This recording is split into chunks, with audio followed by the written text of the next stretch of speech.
Assalamualaikum warahmatullahi wabarakatuh. Halo, saya Dokter Uli. Kali ini kita akan membahas satu pertanyaan yang mungkin paling sering ditanyain kalau lagi konsultasi atau lagi ketemu di jalan misalkan. Nah, kira-kira Dok, apa sarapan yang terbaik untuk saya misalkan saya sakit diabetes atau kolesterol tinggi atau asam urat atau apapun ya. Kemudian apa sarapan yang paling jelek? Nah, sebelum kita bahas itu, kita bahas dulu tentang sarapannya sendiri. Nah, sarapan itu penting atau enggak? Dulu banyak yang bilang sarapan itu adalah makanan paling penting dalam satu hari. Bener nggak sih? Ternyata enggak juga. Ya, sarapan itu bukan keharusan atau bukan kewajiban. Jadi sebenarnya kalau kita nggak sarapan itu nggak apa-apa juga. Apalagi kalau misalnya kita lagi puasa. Ya, puasa misalkan untuk menurunkan insulin atau untuk menurunkan berat badan misalkan. Jadi puasa itu boleh kok di skip. Jadi bukan berarti kita kalau nggak sarapan kita akan sakit. Nggak juga. Itu pemahaman yang menurut saya itu sudah lama lah, sudah usang, tidak terbukti kebenarannya. Jadi kalau nggak lapar, skip sarapan, itu nggak apa-apa. Karena artinya tubuh kita memang lagi nggak butuh makan pagi-pagi. Nah, tapi kalau misalkan pengen makan, apa yang mesti dihindari? Apa yang perlu jangan dimasukin ke dalam tubuh gitu pagi-pagi. Yang paling utama, yang paling penting dan paling sering menimbulkan banyak penyakit adalah minuman manis di pagi hari. Jadi kalau banyak orang punya kebiasaan minum teh manis atau kopi yang manis atau bahkan misalkan nanti jus jeruk atau apalah jus buah atau bahkan soda yang minuman ringan di pagi hari. Nah, itu yang bisa bikin kita sakit. Kenapa? Contoh misalkan soda itu setiap 20 ons minuman ringan itu setara dengan 10 sendok teh gula katanya gitu. Jadi 20 ons tuh kira-kira ya satu botol yang kecil. Nah, setiap kita masukin gula yang banyak di pagi hari, padahal pagi hari tuh insulin kita lagi tinggi-tingginya, gula darah kita juga lagi tinggi-tingginya. Jadi kalau pagi hari kita minum minuman yang manis, itu memicu lonjakan gula darah. Nah, kalau gula darahnya naik juga memicu lonjakan insulin. Selain insulinnya nanti terganggu, lama-lama bisa resistensi insulin, lalu jadi diabetes, jadi serangan jantung, jadi stroke, gagal ginjal, dan seterusnya. Itu juga mengganggu siklus sirkadian tubuh. Jadi tubuh kita itu punya siklus siang dan siklus malam yang bikin kita tidur di malam hari, siang harinya bangun. Nah, kalau insulinnya terganggu, terus nanti gula darahnya terganggu di pagi hari, itu mengganggu siklus tidur kita, siklus sirkadian itu. Nah, siklus sirkadian itu penting ya untuk metabolisme tubuh, untuk kapan tubuh kita melakukan usaha, kapan tubuh kita melakukan istirahat, kapan jantungnya kerja keras, kapan ginjalnya kerja keras, dan kapan mereka harus istirahat, itu semua dipengaruhi oleh irama atau siklus sirkadian. Dan siklus itu mengatur banyak hormon. Jadi kalau kita enak sih pagi-pagi minum manis, misalkan teh manis panas gitu, atau kopi manis, atau kopi susu yang manis yang kental gitu. Enak, enak banget gitu. Tapi kalau gulanya tinggi sekali, jadi gula darahnya naik, insulinnya naik, semua hormon kita akan terganggu. Selain itu juga minum minuman manis di pagi hari, insulinnya naik. Insulin naik itu menyimpan gula yang masuk ke dalam organ-organ tubuh, misalkan ke liver, kemudian ke lemak. Nah, makanya penimbunan lemak itu sering terjadi karena minum manis di pagi hari. Nah, sekarang kalau kopi sama tehnya boleh nggak? Kopi dan tehnya nggak masalah selama nggak pakai gula. Jadi kalau kopi dan teh sehari bahkan boleh diminum 2 sampai 3 cangkir sehari. Selama kita nggak apa-apa nih, nggak ada keluhan misalkan denyut jantungnya berdebar-debar atau irama jantungnya terganggu atau aritmia namanya. Ya misalkan denyutnya tidak teratur gitu. Nah, itu sebenarnya minum kopi atau minum teh nggak apa-apa, nggak masalah ya, asal tadi gulanya tidak terlalu banyak atau nggak pakai gula sama sekali. Boleh nggak pakai gula? Boleh, tapi jangan terlalu banyak. Dan sebaiknya pagi hari itu menghindari gula. Nah, apalagi yang perlu dihindari di pagi hari kalau sarapan itu adalah susu. Kalau anak-anak ya boleh lah ya, tapi kalau sudah mulai dewasa, sudah mulai hormon-hormon pertumbuhannya itu sudah mulai berkurang, dan enzim-enzim pencernaan untuk mencerna susunya juga mulai berkurang, berkurang gitu semakin tambah usia ya, itu biasanya makin berkurang enzim untuk mencerna susu di usus kita. Nah, itu tidak dianjurkan untuk mengonsumsi susu secara langsung. Bahkan kalau orang Asia, ya penelitiannya terutama orang Korea, orang Cina, dan Jepang, itu 80%-nya itu tidak sanggup lagi untuk mencerna susu setelah mereka usia dewasa. Nah, kalau di Indonesia sendiri belum ada penelitiannya. Namanya lactose intolerance atau intoleransi laktosa. Jadi kalau di susu itu ada namanya laktosa. Nah, laktosa itu butuh enzim khusus di usus kita untuk mencerna gitu. Nah, jadi kalau kita pagi-pagi minum susu biasanya sakit perut, kembung, ya, mencret dan sebagainya. Nah, supaya tidak terlalu berat kalau kita tetap pengen susu, kalau nggak biasa gitu misalkan, ya boleh ditambahkan pada makanan, pada kopi, pada teh tadi ya. Jadi kopi susu, teh susu ya tanpa gula atau gulanya sedikit. Nah, kalau anak-anak boleh nggak? Boleh. Kenapa? Karena anak-anak bagus untuk pertumbuhan. Proteinnya banyak, zat gizinya banyak, dan anak-anak bisa mencernanya karena punya enzim tadi laktos, ya enzim untuk mencerna laktosa gitu. Dan mereka hormon pertumbuhannya juga masih bagus. Nah, kalau orang dewasa itu masalahnya lebih banyak daripada manfaatnya. Bahkan seringkali mengganggu pencernaan kita. Nah, itu tadi susu. Kalau biasanya susu kan pakai sereal. Boleh nggak pakai sereal? Nah, tergantung serealnya. Jadi kebanyakan sereal yang dijual di pasaran itu adalah sereal yang instan. Nah, sering dianggap sereal itu sehat dok, kan mengandung oat gitu. Padahal kalau yang ya ada oat yang tidak instan, yang maksudnya kita harus masak dulu, kita harus rebus dulu. Tapi ada juga oat yang instan. Nah, kebanyakan orang itu senangnya yang instan karena gampang gitu, tinggal kasih susu terus diaduk-aduk selesai gitu. Padahal yang sering kita anggap sehat ya sereal instan atau sereal yang buat anak-anak juga itu banyak gulanya. Gulanya tinggi sekali dan karbohidratnya itu sudah mengalami pengolahan jadi bisa menimbulkan lonjakan insulin. Jadi mereka gulanya tinggi, gulanya masuk ke dalam darah, gula darahnya naik, insulinnya naik. Jadi bisa masalahnya banyak termasuk resistensi insulin dalam jangka panjang bisa menyebabkan diabetes. Nah, tapi yang paling terasa cepat itu ketika kita makan yang karbonya tinggi, karbo olahan tinggi, gula tinggi, itu kita merasa segar, merasa senang, merasa happy. Kenapa? Karena gulanya naik tinggi. Tapi insulinnya juga naik tinggi. Insulinnya naik tinggi, masukin gulanya ke dalam tadi sel lemak, masuk ke organ-organ. Akhirnya gula darah kita turunnya juga sangat cepat. Disebutnya hipoglikemia reaktif atau disebutnya juga sugar crash. Kalau tadi sugar rush, ya sugar atau gulanya bikin naik crash gitu.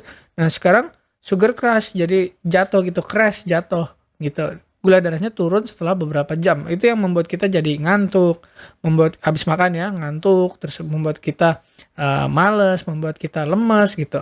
Nah, sebenarnya nggak cuma sereal. Kalau orang Indonesia tuh lebih banyak sebenarnya karbonya itu karbo misalkan bubur, kemudian eh, bubur nasi ya, maksudnya bubur nasi, kemudian lontong. Mana yang lebih bagus?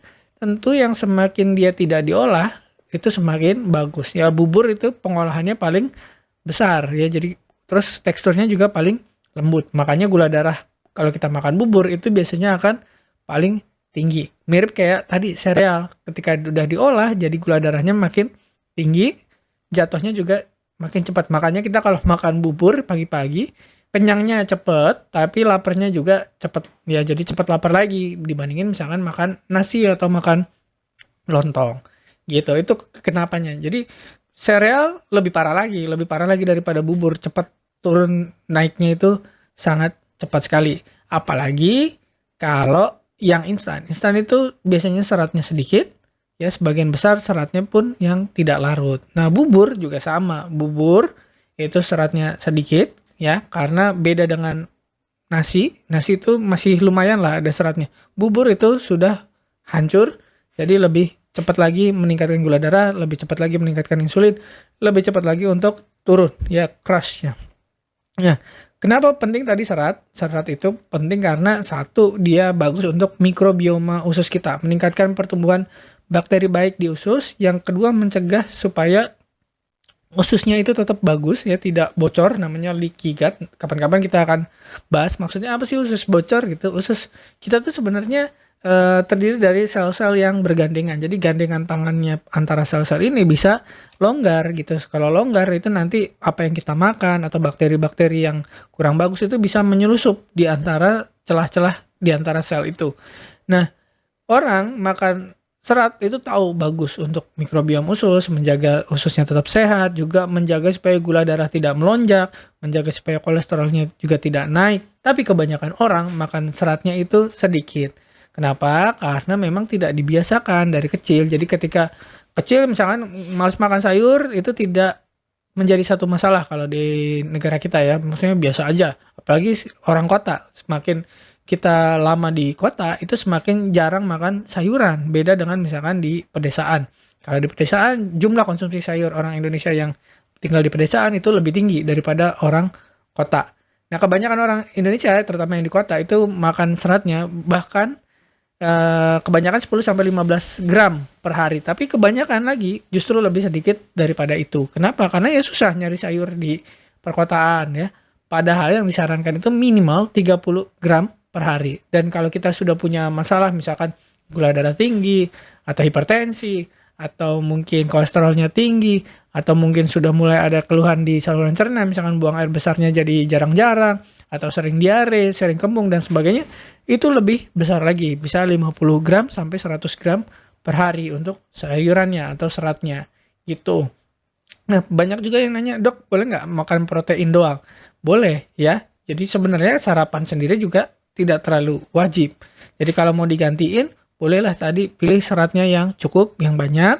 Yang kedua, cari protein yang bagus. Nah, protein apa yang bagus? Nah, banyak orang menyarankan telur. Dok, telur boleh nggak? Ya, terus nanya lagi kuningnya boleh nggak? Terus nanya lagi berapa banyak gitu ya. Nah, sebenarnya telur itu adalah sarapan yang sangat baik karena proteinnya berkualitas lah, berkualitas tinggi. Apalagi telur yang semakin sedikit eh, pengolahannya, misalkan semakin sedikit antibiotiknya, semakin sedikit pakai zat-zat kimia gitu. Karena zaman sekarang di peternakan itu banyak menggunakan antibiotik gitu, tapi ya kita juga nggak tahu ya sebenarnya. Tapi memang sebisa mungkin kita menghindari gitu. Nah, kalau berapa banyaknya itu 2 sampai 3 telur per hari itu masih oke. Ya, terutama kalau kita aktif, misalkan aktif bergerak, aktif olahraga, aktivitas, apalagi kalau misalkan kita nge-gym juga misalkan. Nah, itu bisa sampai 5 butir per hari masih masih boleh lah. Apalagi kalau misalkan kolesterol trigliserid kita masih di batas yang normal. Tapi kalau sudah melewati batas normal, trigliseridnya tinggi, memang sebaiknya mulai dikurangi, terutama yang kuningnya gitu. Nah, walaupun kuning telur sendiri itu tidak berbahaya, walaupun sebenarnya katanya mengandung kolesterol, tapi tadi ada limitnya.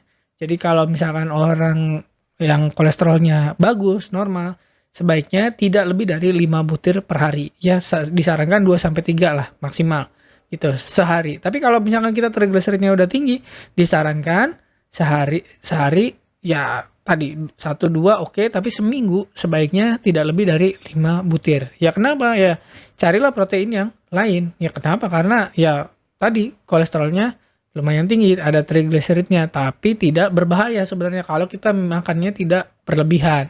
Kecuali Anda bodybuilding misalkan, karena kepake proteinnya untuk diubah jadi otot gitu. Jadi sarannya kalau Anda trigliserid tinggi, kolesterol tinggi, jangan lupa untuk olahraga, jangan lupa untuk gedein otot karena dari situ juga bisa kepake itu kolesterolnya. Dan biasanya kolesterol itu juga penting untuk apa? Untuk hormon, untuk perkembangan sel-sel saraf, sel-sel otak juga kepake. Jadi kolesterol tidak selamanya jelek. Nanti kita akan bahas kapan-kapan kolesterol tuh berapa sih yang normal gitu, yang bagus. Kan banyak yang bilang kolesterol harus di bawah 200 gitu totalnya, atau LDL di bawah 100, apa iya? Nggak juga ya. Nanti kita akan bahas kapan-kapan. Oke, yang berikutnya keju. Keju itu suka jadi pertanyaan juga, boleh nggak sih makan keju? Boleh, tapi sebaiknya nggak terlalu banyak. Kenapa? Karena keju itu walaupun sedikit misalnya kita ambil, itu lebih padat kalorinya dibandingkan misalkan susu. Ya, jadi kan keju itu sebenarnya turunan dari susu. Kalau dibandingkan per gramnya keju dengan susu itu kolesterolnya atau kandungan kalorinya itu lebih tinggi yang keju, lebih padat gitu. Nah, kalau Anda pengen nurunin berat badan atau pengen nurunin resistensi insulin, sebaiknya memang keju dikurangin. Kalau perlu ya dihindari gitu. Nah, lebih bagus diganti pakai buah. Buah apa yang bagus? Sebenarnya buah, semua buah hampir semua itu bagus. Tapi coba cari buah yang seratnya banyak. Contoh misalkan apel. Apel itu bagus untuk sarapan karena mengandung serat. Seratnya namanya pektin yang membantu menurunkan kenaikan gula darah. Jadi kalau apel itu kan manis, harusnya gula darahnya naik. Tapi kalau apel kita makan, ya gula darahnya itu naik tapi tidak terlalu tinggi. Kenapa? Karena ada seratnya tadi menahan gula darah supaya tidak naik gitu. Nah, buah yang utuh itu lebih bagus daripada minum jus. Kenapa? Karena buah yang utuh ada seratnya.